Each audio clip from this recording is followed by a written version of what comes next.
Start with the opening statement from Coach, then we will take questions. Yeah. All right. Well, thanks for everybody for being here. It was great to get back in Welsh-Ryan. And I know our guys were excited about, taking the floor again as one team on our home floor. Really good bounce back for us from Sunday. We're still in the process, as you guys know, learning about our team. And I thought it was real important tonight. We faced a lot of adversity early with AP's foul trouble. Which forced us to kind of, play Tyler extended minutes, go to Nick and Trey a little bit, more than we would have liked early in the game. And I thought, we handled those things pretty well. Give Illinois State a lot of credit. The reason we wanted to play them, it wasn't just because my parents are alums. It was because they're a good basketball team, and they're well coached, and they have veteran guys that are tough and physical. And if you make mistakes, they make you pay. And early in the first half, we saw some of that with some miscommunications and excuse me, and they were able to get some open shots and some layups. And, I thought as we settled into the game, I did think our depth and kind of athletes kind of warmed down. I think in the second half, I thought I saw, that, and that's kind of what having depth can do.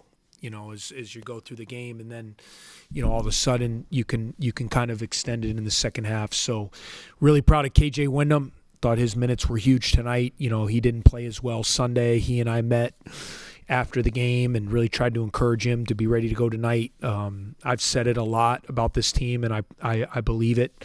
We're going to be a night-to-night team with some of these guys. Obviously Nick's going to be out there. But, most of these other guys, we have a lot of good players that can help. And depending on how the game is going and depending on who's playing well, a certain game might be more minutes for others. I think KJ only played 7 minutes the first game. Well, tonight he had it going and he played 21 minutes or 20, whatever he did. So we have to have that kind of selflessness on this team. I was proud of him for doing that. I was really proud of Angelo, again, for coming off a good performance Sunday and bouncing back, and his athleticism and activity, really helps us. And then you guys saw having Jayden, we didn't have a true point on the floor the other day. We turned it over 17 times. You put a good true point guard on the floor, and we have 5 turnovers. And he gets 11 assists and 1 turnover. So that position is so important for ball security, value in the ball. It was good to be able to get him 20 minutes tonight, to get some of the rust off from being out as we get ready for Monday. Coach, obviously an exhibition game gives you a chance to try some things out before it really counts. What do you think you learned from this game? One of the things is we need AP to be better with his foul trouble. He's very important having his size. And, he gets 16 points in 10 minutes. So, that's how important he is. And so he can't leave his feet. And, he had a couple silly early fouls that really put us in a bind. But that's a learning experience. I think for me, I'm still learning substitution patterns. That's, as a coach, and I've told you guys this, it's nice to have a lot of options, but you got to then, okay, how do I want to sub, and who do you want to put in the game? And then you want to make sure you always have a lineup on the floor that you feel comfortable with. Do we have enough ball handling, shooting, size, etc.? So, I think these early games, I'm still kind of figuring out, when I want to take guys out, who I want to bring in. I really like that starting group tonight. I think that'll probably be our starting group, at least the first game. It's not set in stone, but I really like that group starting the game. I just think it gives us really good positional size. When you have Angelo out there at 6'6", and Trey, Nick, and AP, it's a formidable physical team. And then you can really come in with some firepower. You can come in with KJ and Max Green and Justin, and we got to get Tyler. Tyler's a good player. He's a freshman. We got to bring him up to speed, and that's part of the process. But he's the next guy that I think can really help, and these games are really good for him. So I'm learning a lot, and we have to stop fouling so much. I thought we fouled too much tonight, as we did against Iowa State, and that's going to be a real point of emphasis, is being able to play physical defense the way we want to without fouling, because we can't just let teams parade to the free throw line. That's going to be a recipe for disaster. Coach, you mentioned about your defense, your defense was, kind of flying all over the place, rotating this game.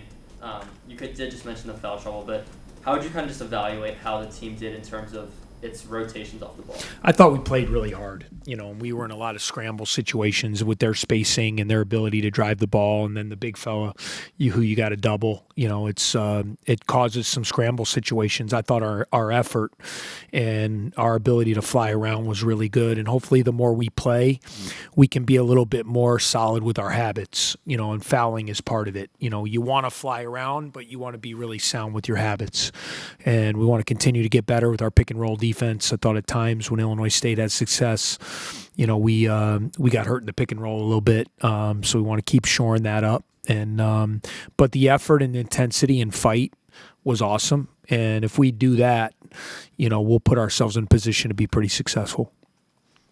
Coach, there seemed to be a ton of defensive commitment tonight out of both Trey and Tyler. How encouraging is that to see out of a pair of first years so early in their college careers? Yeah, they're winning guys. They're winning guys. Trey Singleton is a state champion in the state of Indiana. He's a winning player, and although he didn't score a bunch tonight, he still had his imprints on the game with his activity, his defense, his ability to be on the glass, and same thing with Tyler. We've really tried to earmark in recruiting guys that are about winning. That's what we've worked really hard to create here, is a winning culture. A culture of we come every day to win, and when you recruit that way, it helps. And so both of those guys, that's why they were such great fits for us, is their commitment to winning and making winning plays and doing the little things. A bit in the first half, you had a rotation with it was Justin, KJ, Angelo, Jayden, and Nick. With Nick at the center, got beat in the paint a few times. Yeah. Do you trust Nick to play that center position on his own, or in the regular season, are we going to more see Nick alongside Trey or alongside? Yeah, I think what happened was just the way, and they went to 5 guards lineup. That was. We had a couple possessions there where Nick had to play against Walker, and he scored on him, in a couple low posts. And we're pretty, we're getting better at it. But you guys know we're pretty active when we're, our post traps are something that we really commit to. So, Nick's not going to be down there alone playing one-on-one defense. It's not something that I want to do for 20 plus minutes in a game. But I think there's packages and with teams you play and lineups that, because then Nick at the other end becomes really hard to guard at that spot. Now it's one thing but then their big kid, Walker, had to guard him on the other end. And, he was having his way with that matchup. So it's kind of give and take, and if you can be okay. But if he's on the floor at the 5, we got caught in a lineup that was small, but I thought they were small at that time.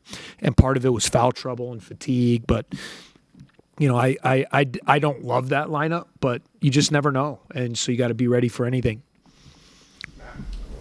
Coach talked at the start a little bit about the family connection of this. Yeah. How special was the ovation there in the first half for your dad, and just in general seeing Northwestern Illinois State on the same court? Well, I would love to say that I heard it or saw it, but hopefully it was great, and it's what he deserves.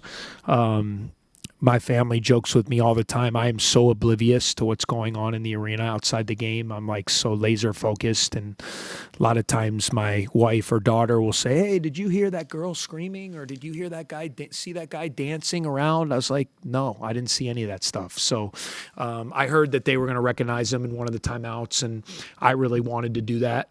Illinois State has been a big part of our whole family's life, and to be able to bring them here the way my mother's a graduate as well. That's where my parents met. When I see the way my dad views that place, that's his home, and all his best friends live there. A bunch of them came up and were with us tonight, and it's just really special. And, that's why it's hard for him, because that's why we're not going to play them in a regular season game. The exhibition is perfect, because at the end of the day, no one gets a loss on the record, and it's a great way to kind of celebrate him. And I'm really looking forward to next year. A big part of this was taking my team down there to a place that I've grown up going to my whole life, and if all works out, hopefully play in the old Horton Fieldhouse where my dad put a lot of buckets up. He's told me, I've heard the stories millions of times, but I know it was special for him, to have me coaching against his alma mater. It's a really cool thing. And then, respectfully, just as a follow-up, you mentioned regular season game. Last time they were here, they did they did win in the regular Yeah. season. Does he ever talk trash to you about that? No. I mean, because he roots for us. I mean, come on, man. If you don't root for your own blood, you got something going. The blood trumps everything. So that was difficult. I inherited that game, and I saw it was really hard on him, and that was one of the reasons going forward. That was my first year. We were still trying to build things. We weren't very good, and they were, and all that, and we lost, and it tore him up having to watch that game. And even though he was happy for them. He really hurt for me. So that's why emotionally it's better just to keep it at the exhibition games for now. For one more, Audrey.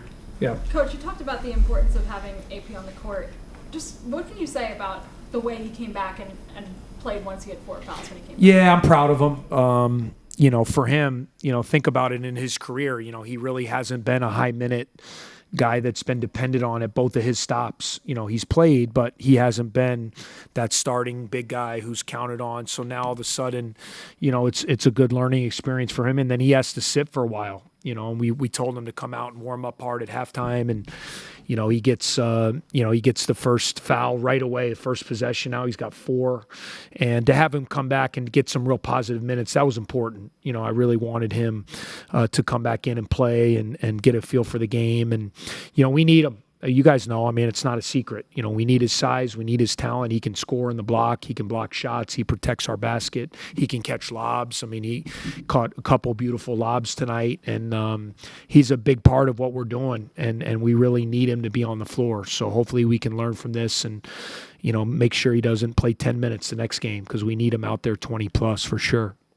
Okay, then wrap us up with Coach. All right, guys. See you Monday, guys. Thanks, Thank Coach. you. We have Nick and Jay coming up.